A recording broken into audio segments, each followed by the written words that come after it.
Na aula de hoje, a gente vai, desculpa, a gente vai falar sobre investigação geotécnica, tá? E antes de começar esse assunto, eu vou falar do trabalho de vocês, ok? Então, vou compartilhar aqui.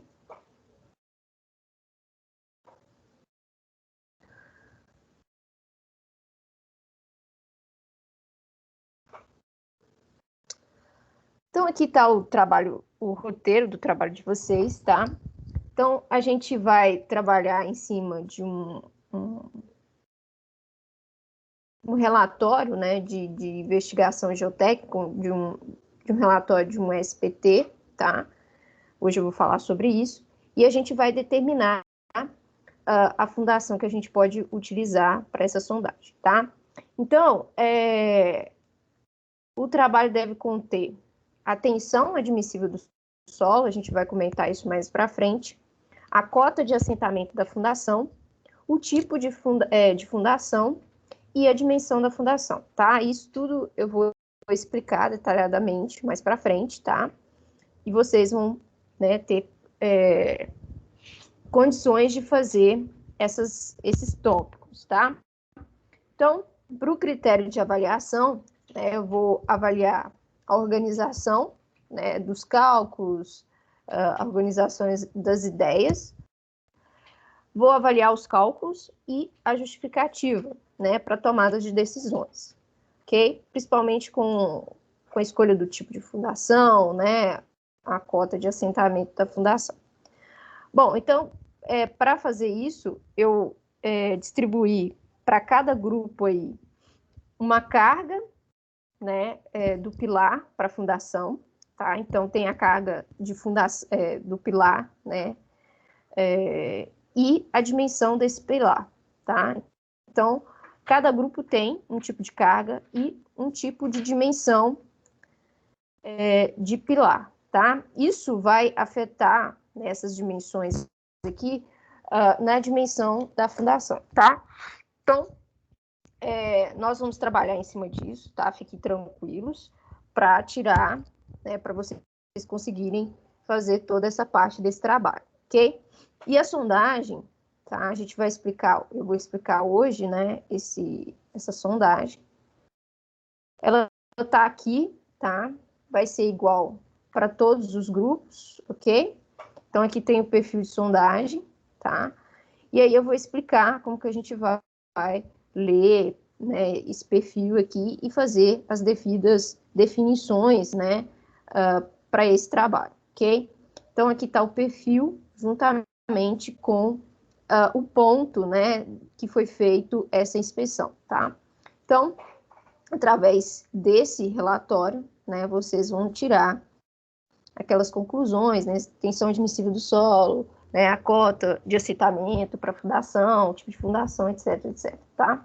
Então, a gente vai trabalhar com isso aqui no bimestre, tá? Então, vamos começar, então, a nossa aula de hoje.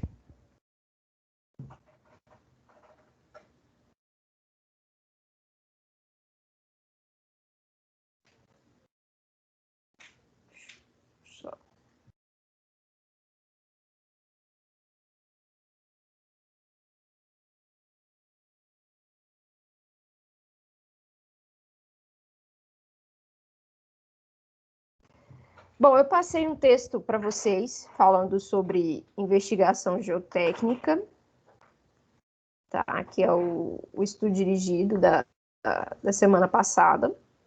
Então, vocês devem ter lido e visto, né, de maneira geral, né, esses aspectos de investigação, tá? Então, a gente falou na aula anterior sobre os tipos de fundação, né? A gente falou que as fundações, né, ele tem uma interação estrutura e solo, né, onde a estrutura, né, ela tem a função de pegar a carga, né, de toda a edificação e mandar para o solo, tá? Então, esses projetos de fundação, eles devem garantir a segurança à ruptura, tanto do solo, tá, quanto da fundação. Então, a gente deve prever, né, se o solo ele tem características resistentes para, né, aguentar aquela carga que ela está sendo submetida, e também o elemento de fundação estrutural ele é suficiente, né, para resistir à carga que vem sobre ele, tá? Então, esses dois pontos aqui é super importante, tá? Justamente para não acontecer essas situações aqui, tá? Esse prédio aqui tombado é um prédio na China, né, em que houve um erro, se eu não me engano, o prédio tombou todo, tá? Tem até um vídeo na internet em que ele simplesmente tomba inteiro, tá? Então, o problema estava todo nessa parte aqui da fundação dele, tá? Ele simplesmente tombou. Se eu não me engano, eu acho que tinha uma escavação do lado da fundação, tá? E isso provavelmente deve ter provocado o tombamento desse prédio, tá? E aqui a gente tem uma situação, né, bem familiar da gente, né, que vê essas encostas desmoronando, tá? Afetando justamente a fundação dessa edificação assim, tá? Então, isso é importante de avaliar esses dois pontos aqui, né, para não haver esse problema, né, essa insegurança. E outra coisa que a gente deve observar é com relação aos recalques, né, que eles devem ser compatíveis com a superestrutura, tá? Para a gente não ter esses problemas, né, estruturais devido a recalques, né, trincas, etc, etc. Bom, então, com relação à investigação geotécnica, tá? A gente, a ideia dessa investigação é coletar dados relativos ao subsolo, é conhecer o subsolo, né? Então, a gente tem que conhecer a disposição, né, desse solo, a natureza, tá? A espessura das camadas. Então, né, a gente vai gerar um perfilzinho, né, do solo, né, para entender as camadas, né, desse solo, né, a espessura das camadas, tá? O tipo de solo que é, né? E também, né, essa investigação geotécnica vai nos indicar, né, o melhor planejamento e execução da obra, tá? Então, é o primeiro passo que a gente deve tomar, tá? Para a gente ter essa ciência, né, e conseguir, né, avaliar de forma técnica e econômica, né, para a nossa obra, tá? Para a construção da nossa obra. Então, é importante fazer esse passo preliminar. Então, outra coisa, outro aspecto, né, da escolha do método e da técnica, né, para a investigação, tá? Ela vai vir de acordo com as dimensões e a finalidade da obra, tá? Então, isso é importante, né? A gente vai ver que tem diversos métodos, né, investigativos, tá? Então, é importante definir, né, ter a noção das dimensões e características dessa obra, tá? As características do terreno no entorno, tá, em si, né? Ir lá fazer, né, olhar o terreno, verificar o terreno. Dados de investigações anteriores também, se tiver algum dado, é importante, né? Vai nos orientar também a respeito do comportamento desse subsolo.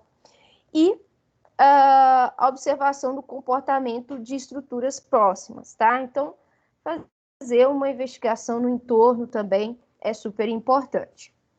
Bom, então, é importante a gente coletar informações sobre o terreno antes de começar qualquer empreendimento, tá? Então, é interessante ir lá no terreno e verificar se realmente qual é a condição do terreno, se o terreno ele é em aclive, se ele é plano. Isso vai dar uma orientação a respeito da construção, tá? E também, né, olhar os aspectos superficial desse terreno, tá? Olhar o entorno, verificar as construções vizinhas, né? Obter informações com os vizinhos, né? Também, né, é interessante obter informações com órgãos públicos, né, com respeito ao comportamento do solo, se já teve algum problema ali naquela região, né? Caso de desabamento de casas, né? Ou até mesmo risco de enchentes ali perto. Então, é importante ir verificar esse tipo de coisa, coletar o máximo de informação possível para a gente ter esses dados preliminares e tomar uma atitude a respeito da própria construção, tá? Isso vai dar um primeiro indício para a gente, tá? Bom, então, com relação à investigação em si, geotécnica, a gente tem métodos para fazer essas investigações, tá?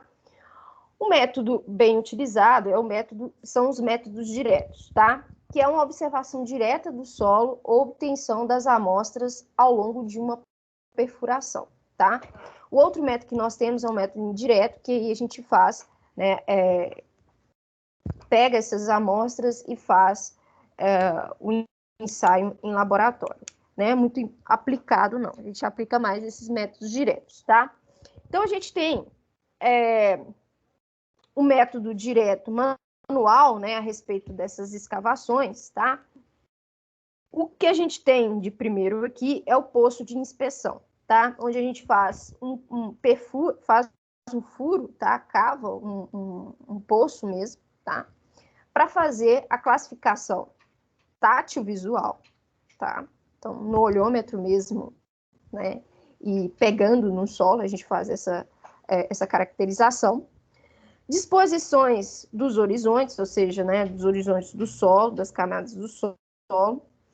Nível freático, tá? Amostra indeformada, né? A gente consegue fazer a coleta da amostra aqui, né? Igual vocês já viram no início da disciplina, né? Fazer, definir aqui, né, a dimensão, né, da amostra, cavar em torno dela e coletar para fazer uma análise em laboratório posterior, tá?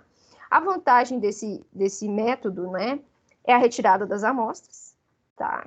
E já feito esse furo, a gente consegue tirar essas amostras com maior facilidade.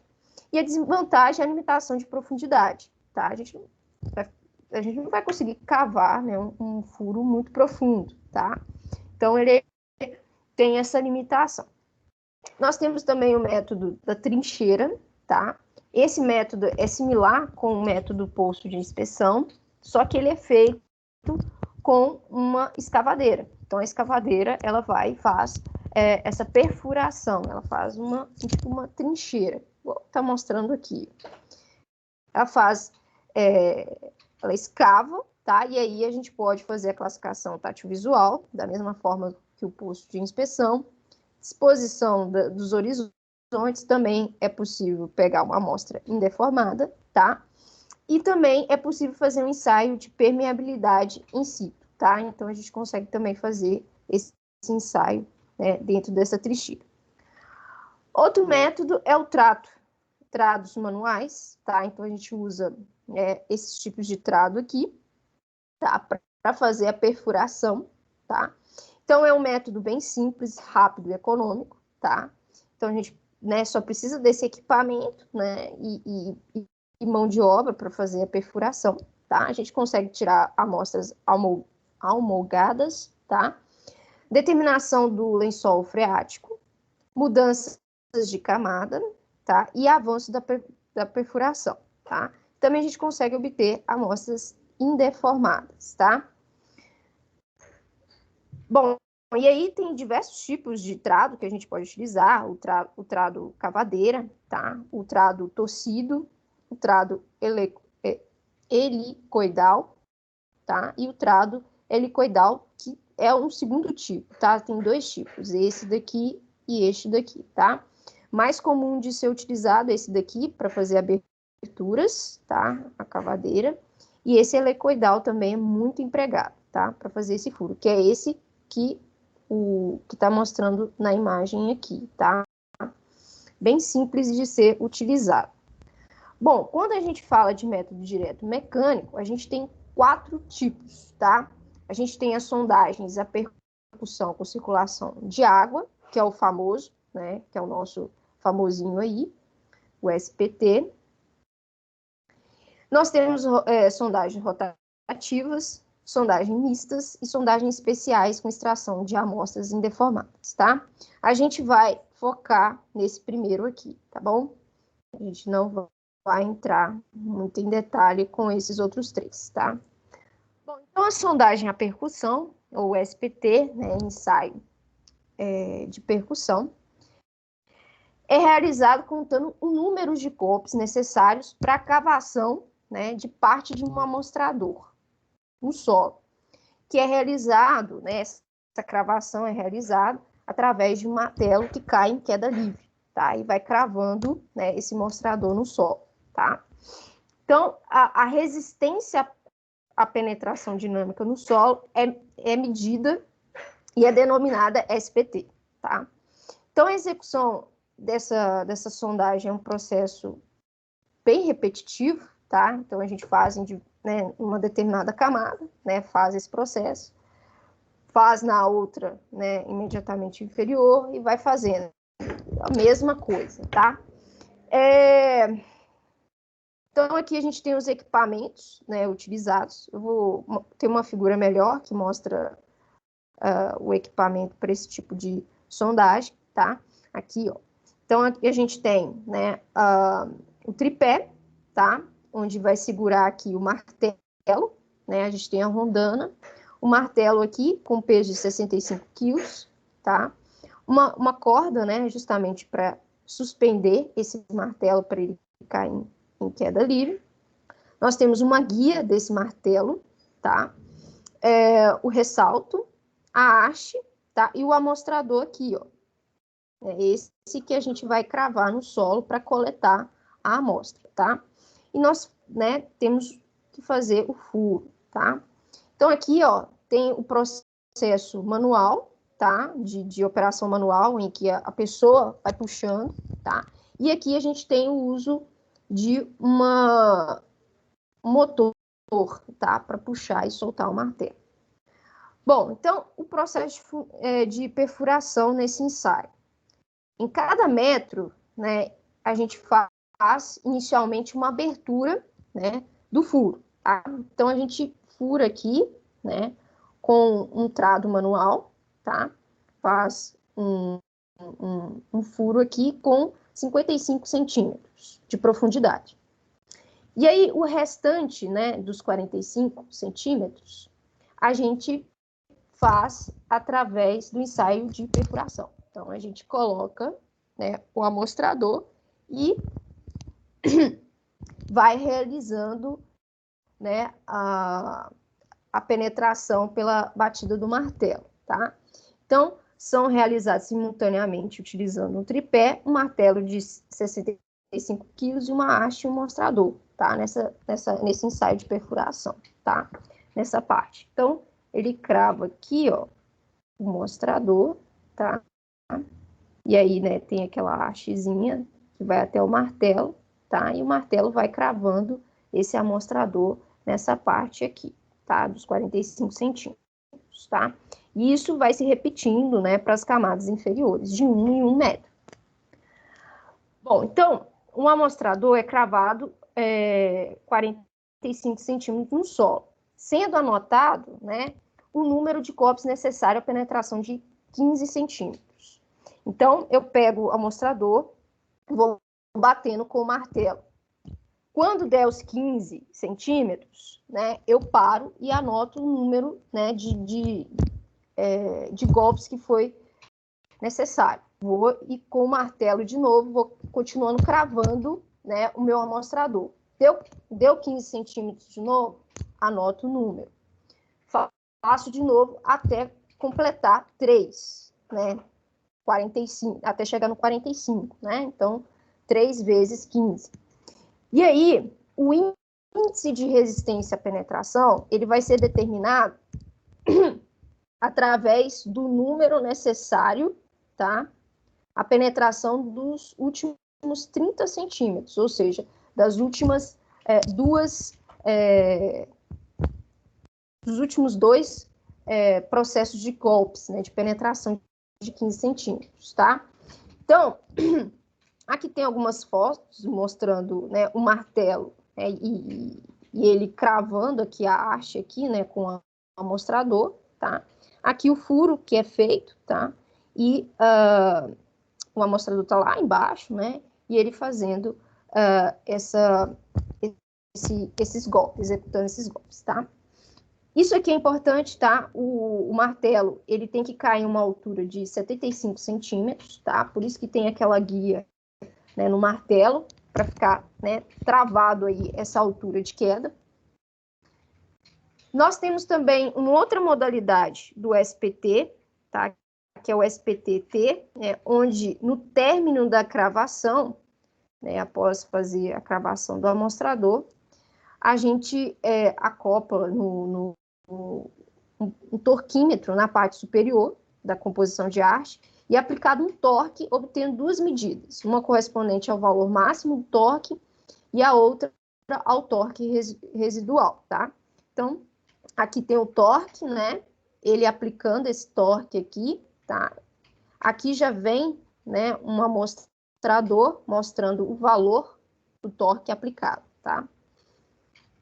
Bom, com os números de golpes, tá? A gente consegue determinar qual é o tipo, né, de solo, qual é a característica desse solo, tá? Então, por exemplo, aqui, se eu tenho uma areia, areias e silts arenosos, né? E aí eu tiver, por exemplo, um número de golpes igual a 9, tá? Eu vou ter um tipo de solo mediamente compacta, tá? Então, esses números de golpes vai me dar uma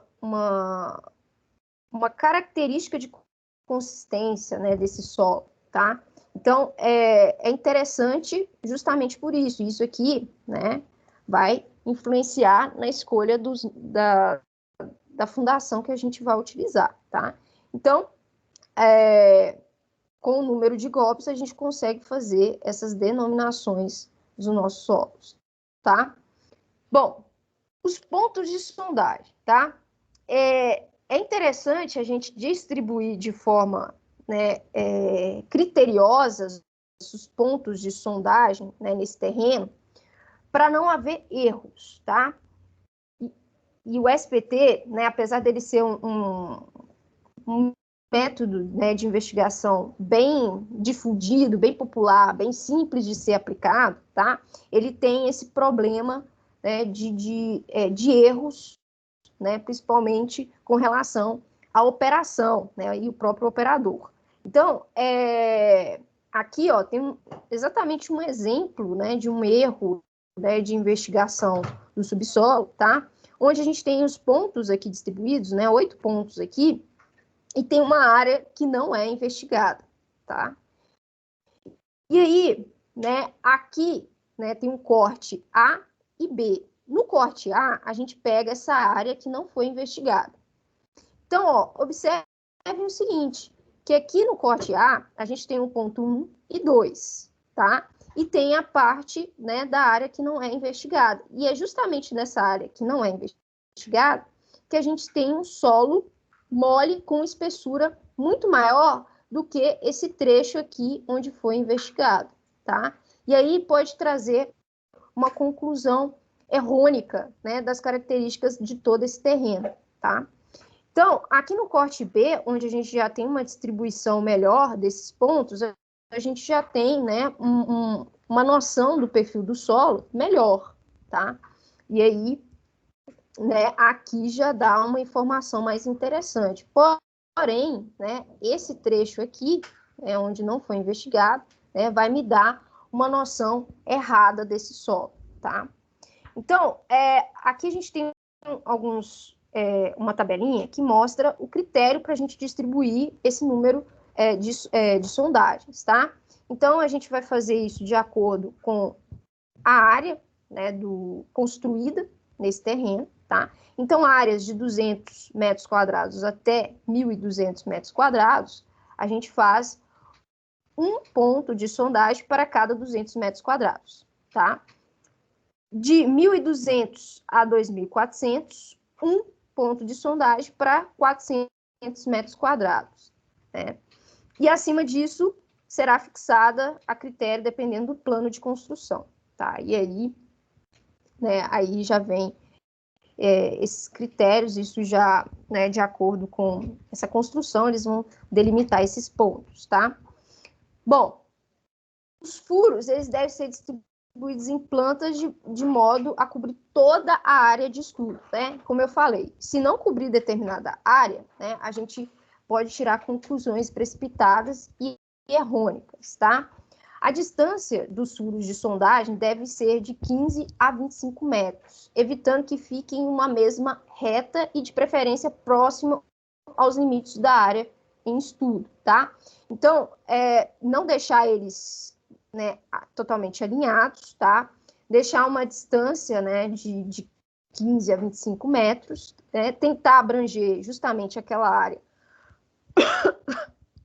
aonde vai ser a área da construção ali, tá? Isso é importante, tá? Então, distribuir elas, né, abrangendo toda essa área de estudo, tá? Então, aqui tem alguns exemplos de como fazer essa distribuição, né? Aqui tem uma área de 25 por 7, né, metros, tá? Aqui de 30, né, por 10 a 12 metros e de 30 a 20, tá? E aqui essa distribuição já vem de acordo com aquela tabelinha que eu mostrei anteriormente, tá? Depois a gente vai fazer um exercício e a gente vai aplicar isso aqui, tá? De forma melhor. Bom, em relação à profundidade das sondagens, né, até onde a gente vai fazer essa sondagem, a gente pode utilizar dois critérios. O critério do bulbo de pressão ou pelas recomendações da norma, tá? Então, tem uma norma brasileira, tá? Que é a norma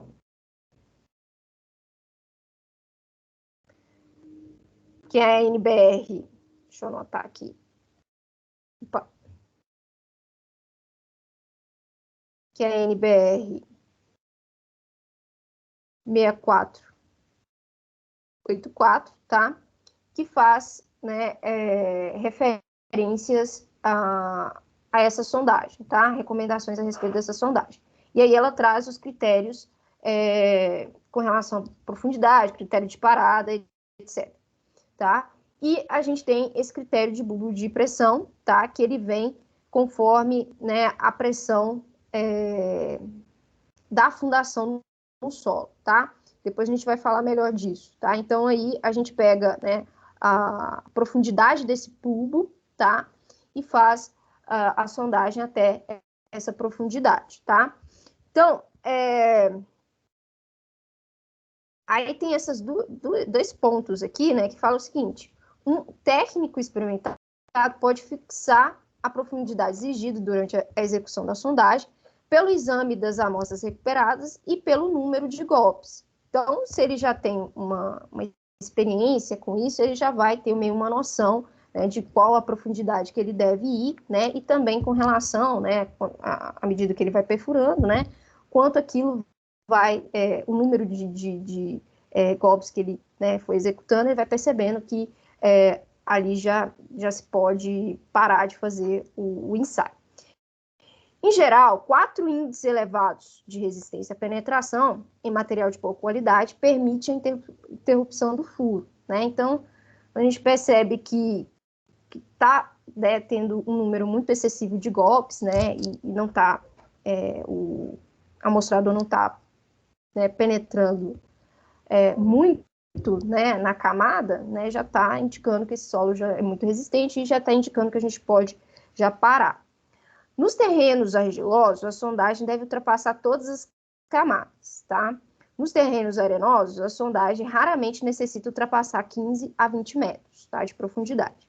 Observação: profundidade mínima de 8 metros. Essa profundidade pode ser corrigida à medida que os primeiros resultados forem conhecidos. Então, a gente pode adotar uma profundidade mínima de 8 metros para fazer uma sondagem, e à medida que a gente for fazendo esse ensaio, né, e a gente for percebendo, né, que há necessidade de se elevar, né, essa profundidade, a gente faz isso durante o ensaio, tá? Então, aqui tem a demonstração, né, de um perfil, né, e aqui, né, a parte de uma argila que a gente deve passar toda essa camada dela, tá? E em seguida a gente tem uma camada de areia e carvalho, tá? Que aí pode não tem necessidade de ultrapassar mais que 15 a 20 metros dessa camada, tá? Então, termina até aqui, né, a sondagem, nesse caso aqui. E aí nós temos os perfis de solo, tá? É interessante, né, que o solo, ele não tem uma configuração padronizadinha, né? Então, a gente tem o perfil, né, a sondagem S1 aqui, né, que vai me dar esse perfil, esse primeiro perfil aqui, tá? E aí ele pega alguns bolsões, né, de solo aqui, né, intercalados, tá? E no perfil 2, né, a gente vai pegar três tipos de solos, né? Diferente aqui do perfil 1, que pega 4, né? Justamente porque tem um bolsão aqui, ó, de areia fina, tá? Então, é interessante espaçar, ter esse critério, né, de colocar, né, de distanciar os pontos e tudo mais, né, para ter essa noção, essa visão geral do terreno, tá? Bom, no caso em que a gente tenha matacões, né, que são rochas dispersas no subsolo, né, a gente tem que tomar um certo cuidado, porque pode dar uma impressão errada no perfil de sondagem, tá? Por quê? Ó, nessa situação aqui, né, foram feitas três sondagens, tá? Então, a gente tem a sondagem 1, tá? E aqui é rocha, tá? Essa parte aqui. Aí foi, da primeira sondagem foi feito normal, chegou ali naquele ponto, né, onde a gente tinha, né, um perfil de solo mais resistente, parou a sondagem, beleza. Aqui, na sondagem 2, tinha um matacão, tá? Que eram pedras dispersas ali no subsolo. E aí, né, foi parada a sondagem, né, porque achou que, né, já tinha chegado num solo resistente e tudo mais, e aí parou, né, nesse ponto aqui mais baixo, tá? Nessa profundidade aqui, né? A mesma coisa aconteceu com a terceira sondagem. Só que eram pedras, né, rochas dispersas, tá? Abaixo desses matacões tinha um solo normal, né? Então faltava ainda alguns metros, né, para chegar nessa rocha, nessa parte resistente aqui do solo, tá? E aí o que aconteceu? O perfil, né, que foi adotado, né, teve uma interpretação errada, né? Traçou esse perfil aqui, sendo que isso aqui, né, não é verdade, né? A situação real é essa daqui, tá? Então, esse matacão aqui deu a impressão errada, né, para o técnico que estava fazendo, né, a sondagem, tá? Então, tem que tomar muito cuidado, né, com essas interpretações, né, esses pontos, tá? Então, quando a gente tiver esses matacões, né, vai ser necessária a verificação, né, executando uma nova sondagem a 3 metros em planta da anterior, tá? Se for confirmada a ocorrência de obstrução na mesma profundidade, né, depois, né, se eu verifiquei que tem um matacão, né, fiz uma outra sondagem, uma nova sondagem a 3 metros em planta daquela, né, por exemplo, essa sondagem número 2, fiz um ponto de 3 metros, né, fiz novamente, e observei que, de novo, tem, né, na mesma profundidade, aquela mesma obstrução, né? Então, a sondagem deve ocorrer novamente, deslocando 3 metros numa direção ortogonal ao primeiro deslocamento, tá? Caso necessário, a sondagem na rocha é realizada com equipamento de sondagem rotativa, tá? E aí a gente aplica essa sondagem rotativa, né, para chegar numa profundidade maior. Bom, perfis de sondagem, tá? Então, o perfil de sondagem, ele vai mostrar os dados, né, que a gente coletou nesse ensaio de SPT, tá? Então, ele vai ser apresentado na forma de um perfilzinho de solo. Nele, a gente vai ter a posição das sondagens, tá? Essa posição da sondagem é amarrada topograficamente e apresentada em uma planta de locação bem como o nível da boca do furo, que é amarrado a uma referência de nível RN bem definido, tá? No perfil de subsolo, as resistências à penetração são indicadas por números à esquerda da vertical da sondagem nas respectivas cotas. A posição do nível de água, NA, também é indicada, bem como a data inicial e final de sua medição, tá? Então, aqui nós temos uma planta, tá? Onde mostram os pontos de sondagem, tá? Então, aqui a gente tem dois pontos, S1 e S2. Aqui nós temos a cota, tá? Esse nível dessa sondagem, tá? E a distância desses pontos de sondagem, tá? Então, aqui nós temos o perfil, né? O relatório de sondagem, nesse caso, tá? Esse relatório aqui é do SP01. Então, é referente a esse primeiro ponto aqui, tá? Ele tá uma cota de 100,13 metros, tá? Então, tá aqui a cota do ponto. Bom, então aqui nós temos o perfil geológico, tá? Que a gente obteve no ensaio de SPT, tá? A classificação da camada, né? Foi obtida. Aqui nós temos a consistência, né, de cada uma das camadas de acordo com o número de golpes, tá? Os números de golpes aqui fracionados, né? Lembrando que em uma camada, né, eu aplico 3, né, ensaios de penetração, né, de 15 em 15 centímetros, tá? Até completar os 45. Então, aqui nós temos o número do golpe, tá? E a profundidade da camada, né, de quanto ele penetrou com aquele número de golpe, tá? Então, aqui, 5 por 15, 5 por 15, 3 por 15, tá? Então, o número, né, a resistência, né, de penetração, né, o índice de penetração vai ser a soma desses dois últimos aqui, tá? Então, no caso, é 8, ok? Nesse próximo aqui, ó, né, eu obtive 5, né, o número de golpes, a uma profundidade de 15.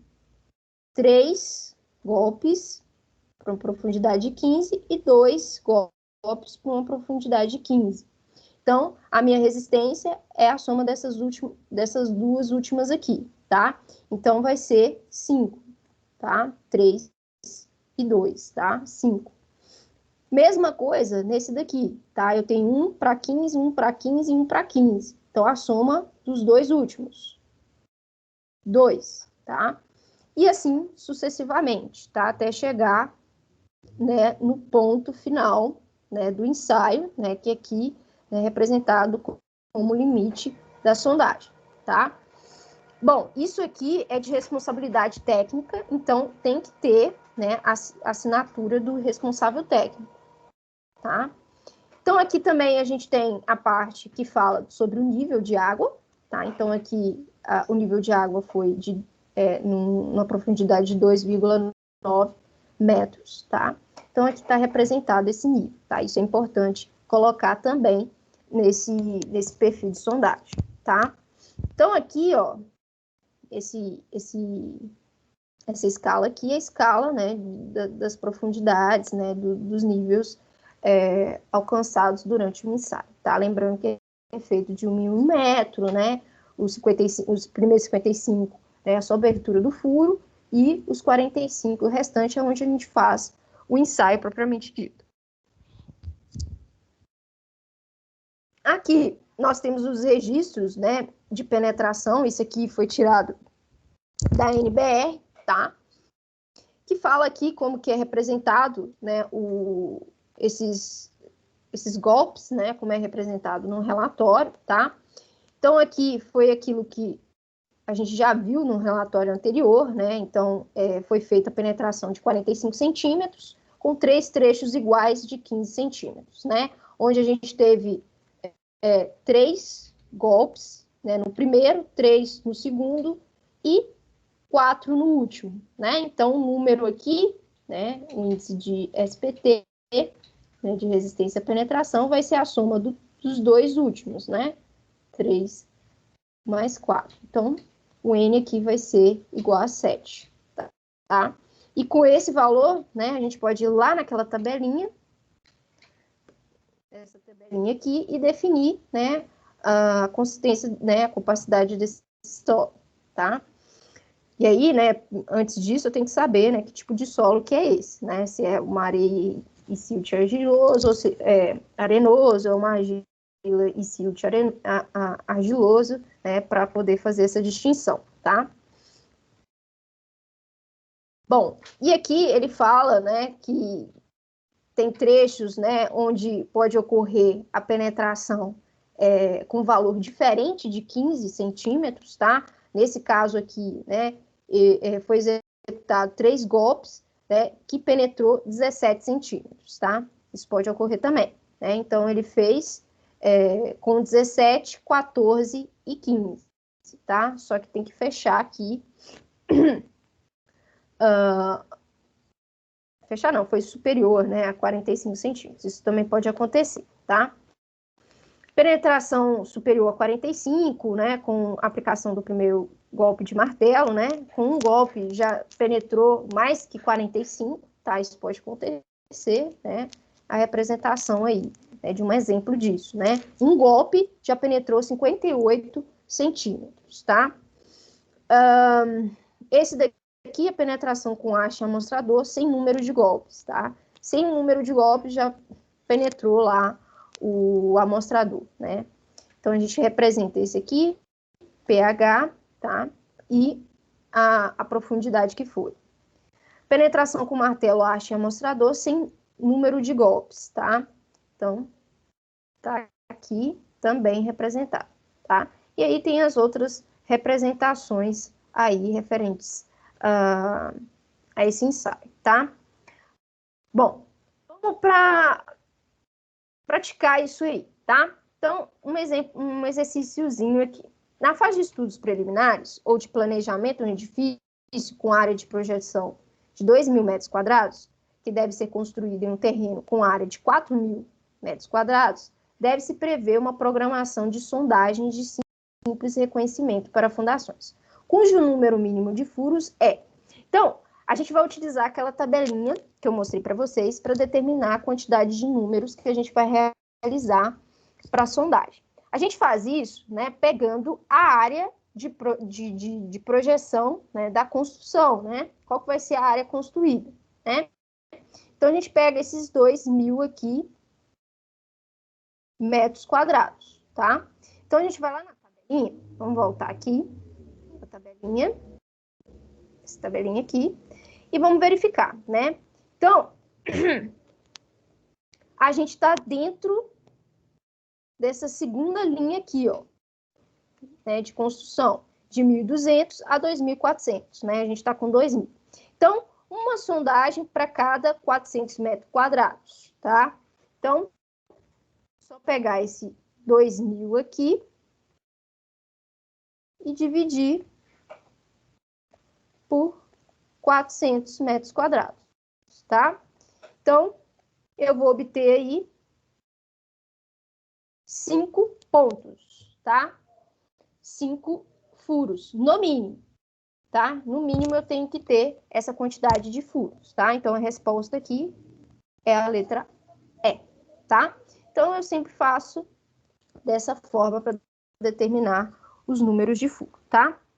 Bom, a próxima questão, ela traz, né, esse perfilzinho aqui, tá? De solo. E faz a seguinte pergunta. Considerando as informações apresentadas na figura precedente, assinale a opção correta acerca do relatório de sondagem do tipo SPT, tá?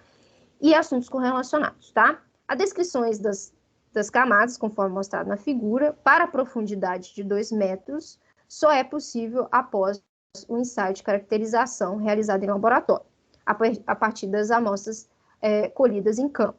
B. A camada de argila siltosa, compreendida entre a profundidade de 2 a 4 metros, representa a consistência média. C. O índice de resistência à penetração da profundidade de 7 metros corresponde a 5. Mesmo se tratando de sondagens de simples reconhecimento, o relatório definitivo deve possuir anotação de responsabilidade técnica. Caso não seja identificado o nível de água do terreno durante a execução das sondagens, é dispensável o registro dessas informações no relatório definitivo. Bom, nossa aula terminou, e aí, né, isso aqui a gente vai fazer com mais detalhes na próxima aula, né, que eu vou detalhar isso aqui, e a gente vai, em cada ponto aqui, tá, fazer essa questão para interpretar esse relatório de sondagem, tá bom? Então, na próxima aula, a gente conversa mais sobre isso, tá ok? Bom dia para vocês aí, boa semana, até semana que vem.